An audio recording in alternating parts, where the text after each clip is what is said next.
You are an Article 6 judge under the Michigan Constitution. You have no authority to deprive me of my rights. See how much authority I have. Court does call the case of the people versus Daniel Magoo.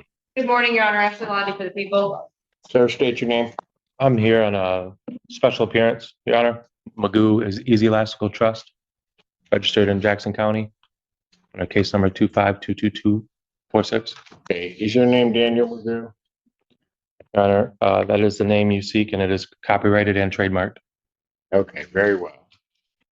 Ms. Magoo, are you represented by an attorney, or do you wish to be represented by an attorney on these matters? I am not. Do you wish to be? No. Not at this time. Let me then do this. You have two cases before this court, one being the case ending, let me get the full number, case number 25F40523. In that case, sir, the complaint does allege that on March 27, 2004, you committed the offense of operating while intoxicated. Do you understand what you're charged with? I do not. You do not understand There's that? no eyewitnesses or corroborating witnesses at all. I'm not asking whether or not the proofs are there. Do you understand what you are charged with? I do not. Do you understand the notion of drunk driving?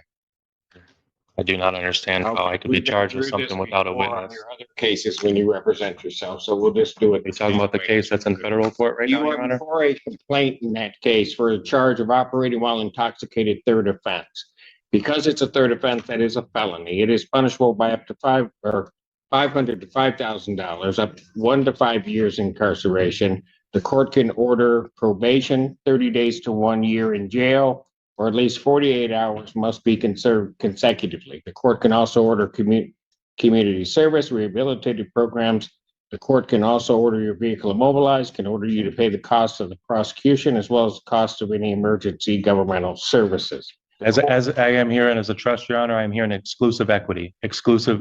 You count 2 on that complaint is the charge of operating while license suspended, denied, and or revoked. That is a misdemeanor punishable by up to 93 days in jail, $500 fine plus court costs, and your vehicle could be subject to immobilization. My license is Count canceled, 3. not suspended or revoked. It is Count 3 canceled through the state on of that Michigan. complaint Canceled.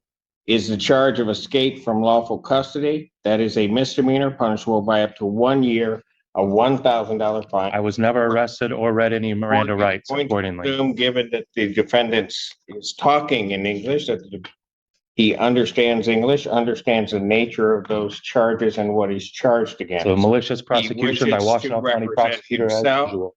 Sir, there is great peril in representing yourself. You will be held to the same standards as anybody apply. Or This is a matter under the not Eastern District of assist you Michigan in Federal any Court. way, or Case show number you any 2511226. favoritism because you are not. I would further indicate, sir, that at any point during these proceedings, if you wish to be represented by counsel, you can make that request to the court and counsel will be appointed to represent you. Because of the defendant's conduct in the past, in not acknowledging the court and what the court is saying, the court does make the presumption that he does speak English. He understands that. I would further state on the record that Mr. Magoo has been through this process before.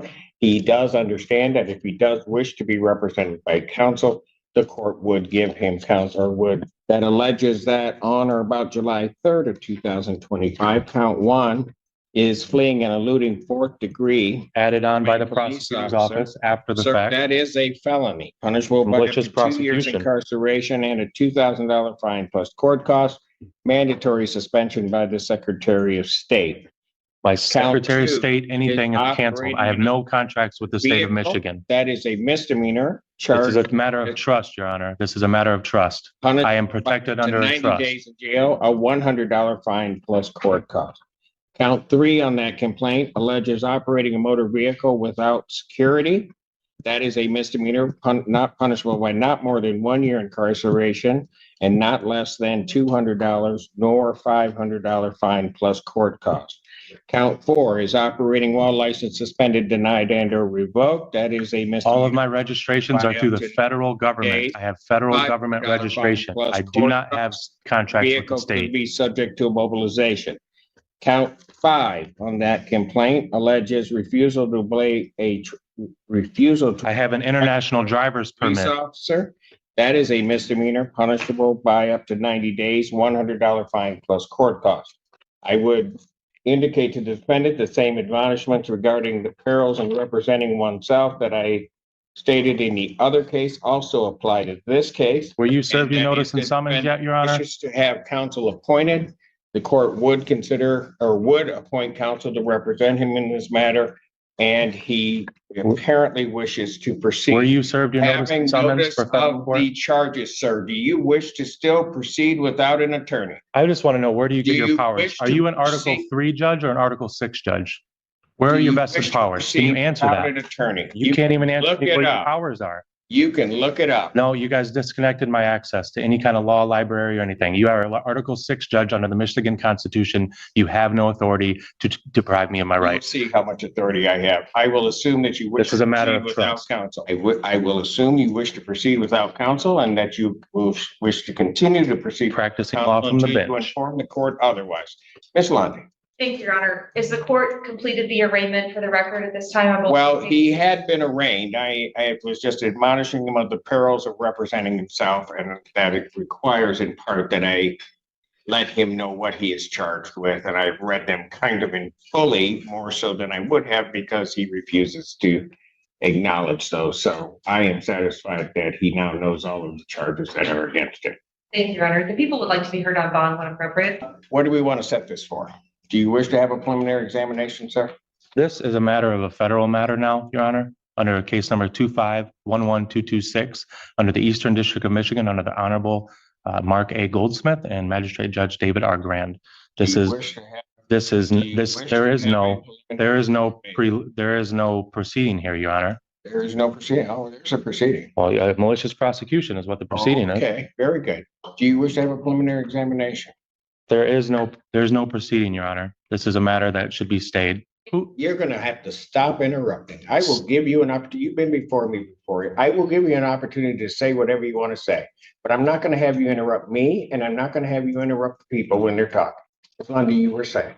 Thank you, Your Honor.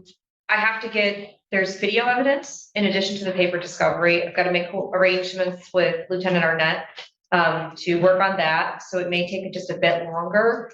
I would potentially look at the 7th, maybe, if the court would have entertained that, and then I will wait to be heard on bond when the time is appropriate. I will adjourn the probable cause August 7th, 2025, 9 a.m. as to bond. Your Honor, I've been reviewing ex-jail and I wanted to double check if the defendant had been arraigned. It's not clear to me from a couple of different things, but it does appear that he has been set with a $10,000 bond in 25F30979, as well as 25F40523, each $10,000. Yes. Your Honor, I do think it's important that the court have some additional information, and I would ask the court to revisit the issue of bond. First and foremost, I think it's important the court know that the facts alleged in the newest case, the 25F30979, it does include the fact that the Michigan State trooper who pulled the defendant over noted in his police report that the defendant had a license on his vehicle that indicated he was a diplomat and that he refused to identify himself. He refused for quite a bit of time. Additional units had to be brought to the scene from the sheriff's department in order to, for lack of a better term, deal with the situation. And ultimately, they were able to identify him as the defendant, Daniel Magoo. The concern with that goes along with the other case, which is an OWI. It is charged as a third. I will note that it is a true fourth, to the best of my understanding. So there does appear to be an alcohol problem going on. And I also think it's important for this court to know, because I don't know that the court knows, the defendant has a third new case, telecommunications malicious use with a domestic relationship, that is currently pending as well. He's also been set $10,000, 10% in that matter. But I think Where is that case out of? that case is out of 14B, Your Honor, before Judge Washington. A co-defendants with the federal case that you guys are both in, and this is a conflict of interest as both of you guys are defendants in my federal case. Go ahead. I also understand, Your Honor, that there is a municipal case out of Canton Township that was set for a jury trial in April of this year, where the defendant failed to appear.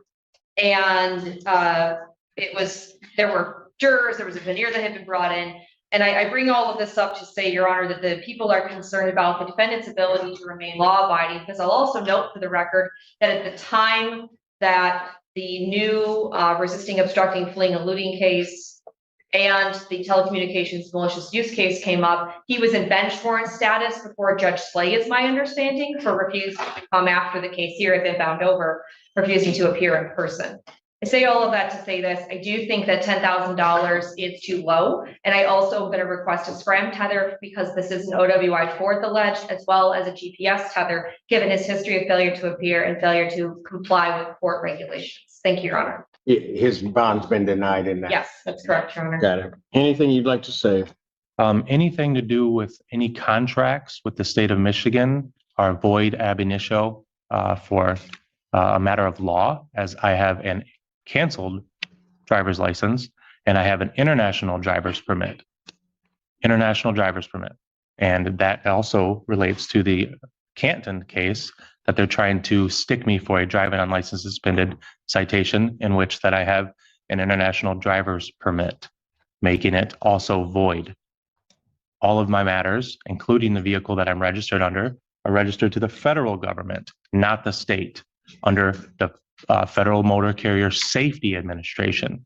All of these charges are frivolous and a part of a long pattern of malicious prosecution by Ms. Londy, the Washtenaw County Prosecutor's Office, and quite frankly, you, Your Honor. Hearing argument regarding bond, the court does believe that it was an abuse of discretion given the circumstances of this defendant to set his bond at the $10,000 figure. After hearing argument, viewing the file, the court does believe that not only does the defendant pose a risk to the public, No victims. I do believe that the defendant is a risk of flight given those circumstances, and has indeed, or at least is charged in this case, refused to obey or fled and eluded it.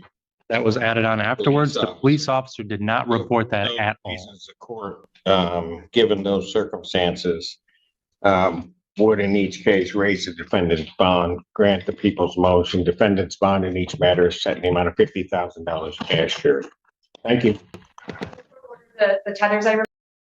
As we reach the end of this courtroom exchange, what we've just witnessed is a powerful example of the collision between personal beliefs and the legal system structure. This case revolves around a defendant asserting himself as a trust, claiming he is operating under a separate legal identity, challenging jurisdiction, authority, and the validity of charges, while the court continues to move forward under Michigan criminal procedure. This creates a front row seat to a legal standoff. The defendant insists this is a federal matter, while the judge maintains that state authority. Felony structure and court procedure remain fully active. Let's break down the stakes. The charges range from misdemeanor to felony level, including operating while intoxicated, third or fourth offense, which elevates penalties, sentencing exposure, and bond considerations. The judge clearly explains this by listing maximum incarceration, probation conditions, community service options, financial penalties, and vehicle immobilization.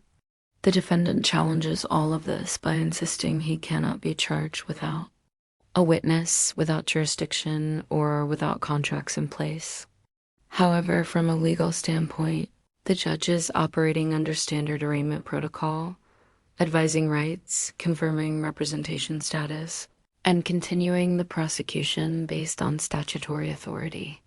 The defendant's refusal to acknowledge the charges does not halt the process, and that's an important point for viewers to understand. In a courtroom, disagreement with jurisdiction does not stop the clock. The court continues until there is a legal basis to pause it.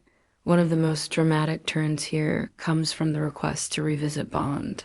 The prosecutor makes the case that prior incidents, failures to appear, and alleged eluding behavior indicate a risk factor.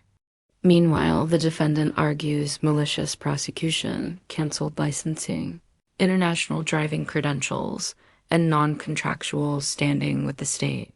But again, the judge responds to what is presented through the procedural lens, not the philosophical one. And ultimately, that's why the bond jumps from $10,000 to $50,000. Cash, a massive escalation that signals the court sees instability, flight risk, and potential public safety concerns. Whether viewers agree with that decision or not is the question that lives at the center of this case. Is this justice or is this overreach?